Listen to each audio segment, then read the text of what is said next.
What's up, everyone? Welcome back to another review, and this time we're taking a look at The Wolverine, the standalone sequel to X-Men The Last Stand, and the overall second installment into the Wolverine trilogy. Okay, let's waste no time. Let's get right into this. Overall, I love The Wolverine. I think this is one of my top favorite of all the X-Men movies.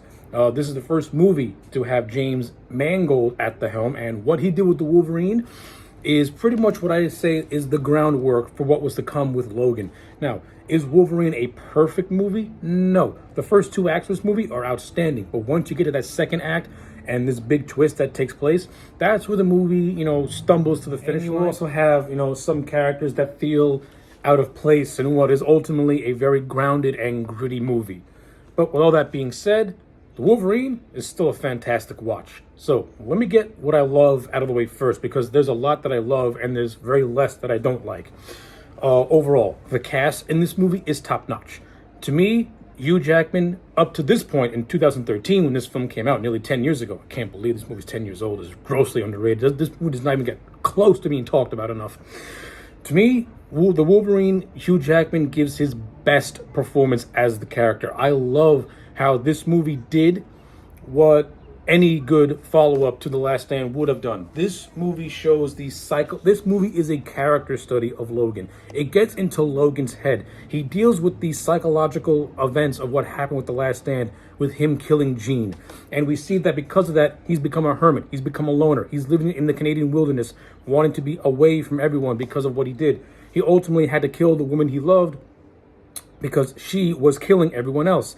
And Logan, who was having trouble coping with it, has decided to just cut himself from the rest of the world and pretty much go back to being this loner that he always was. Because every time Logan loves something, it gets taken away from him. And the man's constantly in pain. I love it. Hugh Jackman gives such a fantastic performance in The Wolverine. It's his best to date. Getting inside his head. Seeing this performance to me is very, very nuanced with dread. But also, you get those lighthearted comedic bits here and there. But it never takes away from the overall tone of the movie, which is what I love. And like I said, I can't praise Hugh Jackman enough in this movie. He's fantastic this time around as Logan. Like, you can clearly tell that this movie came out with him now 13 years into the character. He's not only fitted like a glove, he is the character. The sensibilities, the mannerisms, the performance, it all top-notch. Hugh Jackman is the star. Great performance. His best performance in the entire X-Men franchise is in The Wolverine. You also have the new additions of characters like Yukio and Mariko. I like these additions. I thought they were really good. I like the character of Yukio. She's someone who can see into the future and see someone's death. I like the camaraderie that she has with Wolverine. It's kind of very akin to Rogue and Wolverine from the original trilogy. Only Yukio has more of a self-confidence to her. But I like the friendship that develops between the two. And also, Yukio is kind of a badass. She has a lot of entertaining fight scenes, especially with the big funeral where she takes on the Yakuza, and when she takes on Shinjin near the end of the movie. Yukio, she's badass. I like her. I liked her character a lot. The same with Mariko. I liked the character of Mariko in this movie. I like the budding romance that develops between the Wolverine and Mariko. I think they had very decent on-screen chemistry with one another.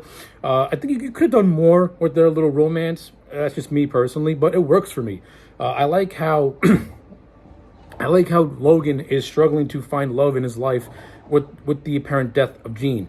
Speaking of which, Famke Janssen does return as Jean. Jean does have a big role in this movie, as she appears as appears as a spirit to Wolverine, very similar to how Norman Osborn appeared to Harry as an illusion. The same thing happens with Jean in this movie, where Logan is constantly in this state of flux and state of pain, and every time something happens, he has this vision of Jean who talks to him and pretty much says, "Hey, listen, the only way for you and I to be together is for you to find death."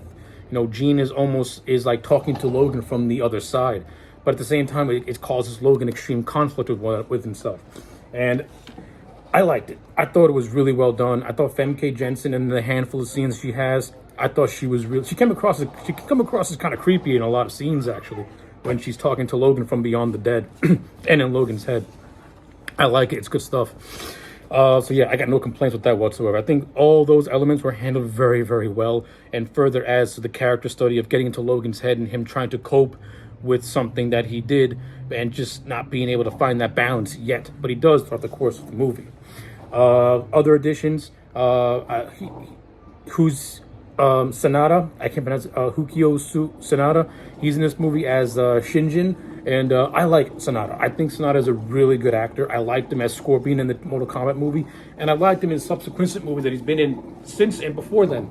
This was my first exposure to him as an actor. He plays the character of Shinjin, who is the son of Ichiro Yashida, who actually knew Logan in the 1940s when the atomic bomb dropped on Nagasaki.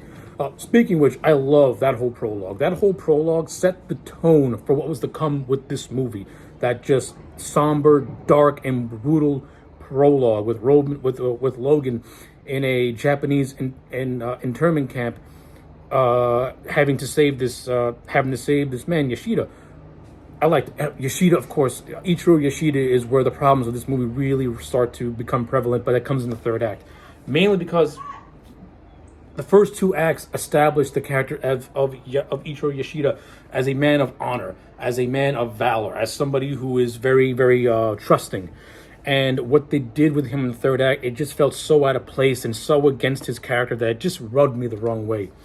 You could have handed all that stuff to his son Shinjin, played by Sanada, and I think it would have worked much, much better.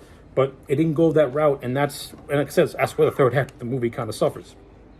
But I'll get to that momentarily. I'm just trying to speed through all my positives. But yeah, Shinjin, I liked him. He has one of my favorite fight scenes in the entire X-Men franchise, where he and Logan have a samurai duel. Just the image of Sanada with a samurai sword taking on Logan with the adamantium claws is such a striking visual. I love this cinematography in that scene. I like how it's done with shadows and with blues and against a rainy backdrop. It looks so beautiful, so iconic, so visceral, so gritty and stylized. I love it. I wish that fight scene would have gone on longer, to be honest with you. And I also like the fight scene that Shinjin had with Yukio as well. Also, Shinjin is the father of Mariko, and to further cement Shinjin's assholery, he's trying to get rid of his daughter because he wants to take over his father's company and have all this power. But when it's revealed that Mariko is set to inherit everything, Shinjin becomes so salty against his own daughter. Like, yeah, this man is not winning no Father of the Year awards. He pretty much made a deal with the Minister of Justice, played by Brian T, to pretty much have the Yakuza assassinate her. Yeah, Shinjin's an asshole who did not have no redemption whatsoever, despite some of the cool things that this movie did with him, and despite not really utilizing him as the ultimate villain in this movie. Shinjin's like the pure dick. I mean, he's like a real dick, played by a very talented actor who brought that dick to screen. It was great stuff. I love it. Good stuff. The overall production value of this movie. Like I said, this movie is directed by James Mangold. And if you've seen movies like Logan and 3:10 to Yuma and Walk the Line, James Mangold is an outstanding director. He knows how to make these, gritty, realistic movies, and he knows how to make them work very, very well. This movie is no exception. I love the dark and grounded, gritty aesthetic to this movie. I love the way James Mangold shot this movie. He made it feel very real in a lot of areas. I love the production values of this movie. The whole aesthetic of this movie taking place in Japan gives this movie a very unique look and feel. Of course, this movie is based off one of Wolverine's most famous story, which is his time in Japan. And that's a story that, not only Hugh Jackman was passionate about, but James Mangold was passionate about. And when you watch the Wolverine, it really it really puts Origins in a bad light, since that movie's already in a bad light, because you could have done, if Origins would have followed the template of Wolverine in hindsight, Origins could have been such a better movie. Instead, you got the Wolverine, which exceeds it in every area. Even though the third act of this movie is very sloppy, I'll take this over Origins any day of the week. So yeah, good on James Mangold from a writing standpoint with his team of Mark Bomback and Scott Frank. They did a great job with that. Also, cheers to Mangold for the production values, and his directing is fantastic. Love it. And the action sequences, excuse me, are also very, very well done. I love it all. I love everything about this movie. Like, the relationship with Logan and Mariko is fantastic. The bullet train scene is probably one of the most famous set pieces of this movie. Like, if you remember anything from the Wolverine, it's the bullet train sequence. It's so beautifully done with Logan taking out the Yakuza who were after Mariko one by one, who have been chasing them since the funeral where Mariko's grandfather Ichiro was supposedly dead. But when you get to the third act, you find out he wasn't dead at all. But still, the whole Yakuza chase and the bullet train, great stuff. The scenes of downtime that get to establish Mariko and Logan's budding romance, also really well done. And it's done in a very naturalistic way.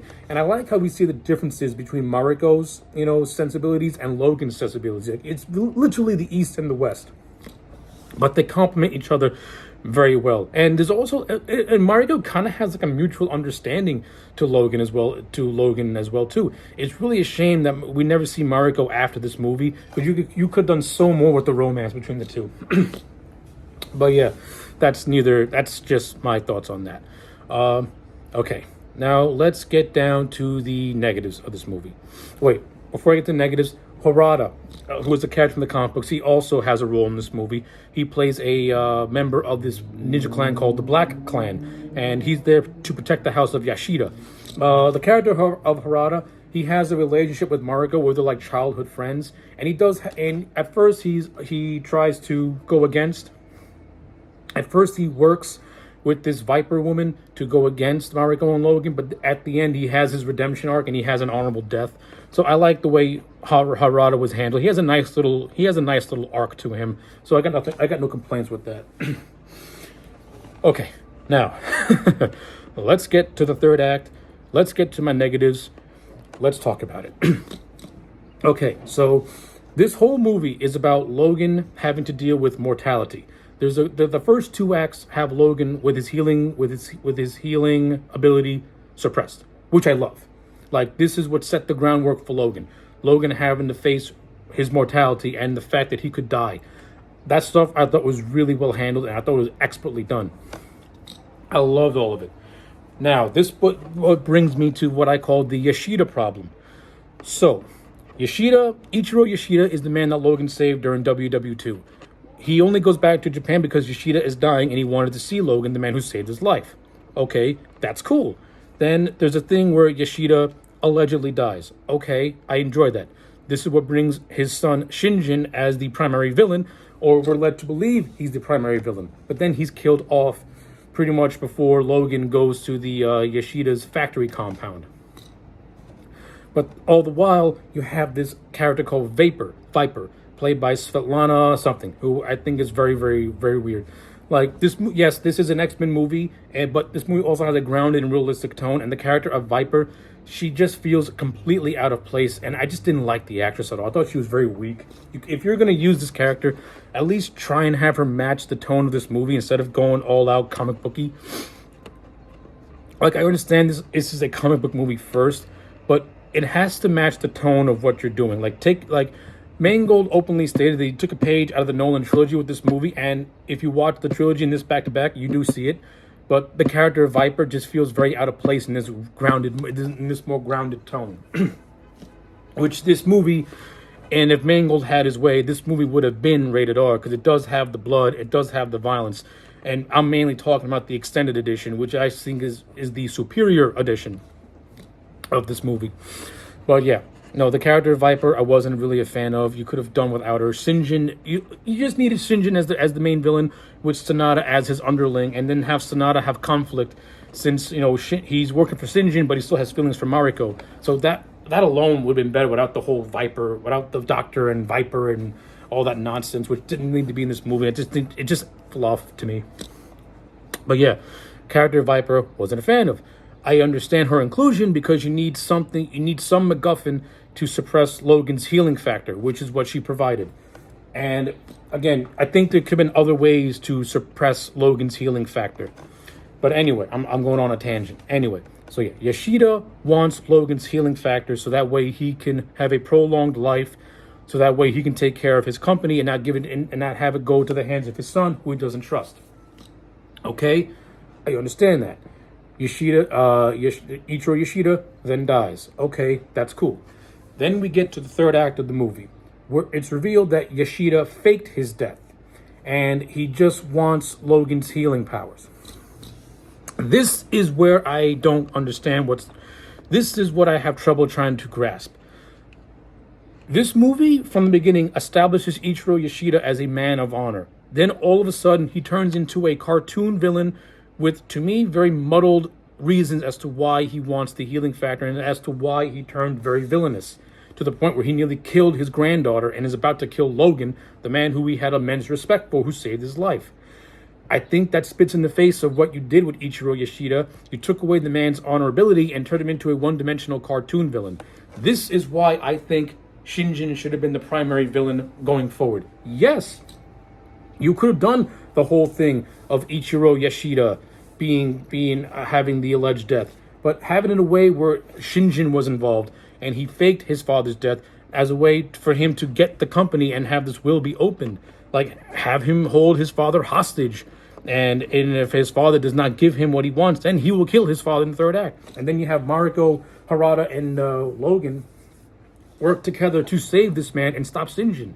I think that would have worked as a better climactic third act. Instead, we get the third act that we get in this movie, where Ichiro was the villain all along in the Silver Samurai mech suit, which looks, kind of cheesy. And he has this thing where he absorbs Logan's adamantium, reducing him back to his bone claws, which I thought was very cartoony and over the top. The first two acts of this movie were brilliant. It was grounded, realistic, and gritty. It dealt with heavy themes such as Logan facing his mortality, knowing that his healing factor is on the fritz, which plays a bigger role in the Logan movie. But yeah, this movie, you can tell James Mangold had a good idea with what he was going with. He just didn't properly execute it in that third act, which went into pure just cartoon villainy, and I didn't like it. I think this movie has a very weak third act that doesn't kill the whole movie, but it dampers the ultimate resolution, in my view. But the movie does make up with it with some good teases, So all said and done, Ichiro dies. Logan and Logan and Yukio are in our team, and then we do the mid-credit scene where Logan is going through an airport. We see an ad for Trash Industries. He meets Professor X, who is alive after he transferred his consciousness at the end of in the end credit scene of Last Stand. He also sees Magneto, and we get the tease for X-Men Days of Futures Past, which this movie really leads into. The Wolverine is a bridge from The Last Stand to Days of Futures Past, and it's a good bridge. It deals with the fallout from The Last Stand and also sets up the ultimate resolution for everything in Days of Futures Past.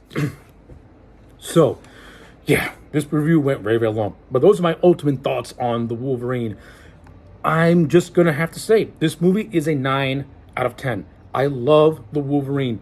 Even though the third act is very, very sloppy, it's still executed to the best of James Mangold's abilities. But the first two acts are strong enough where I think a 9 out of 10 is still a valid grade for what I feel is a very overlooked and underappreciated movie nearly 10 years later. The Wolverine is a very important movie in X-Men lore because this laid the groundwork for what was to come with Logan and Hugh Jackman's send-off as the character.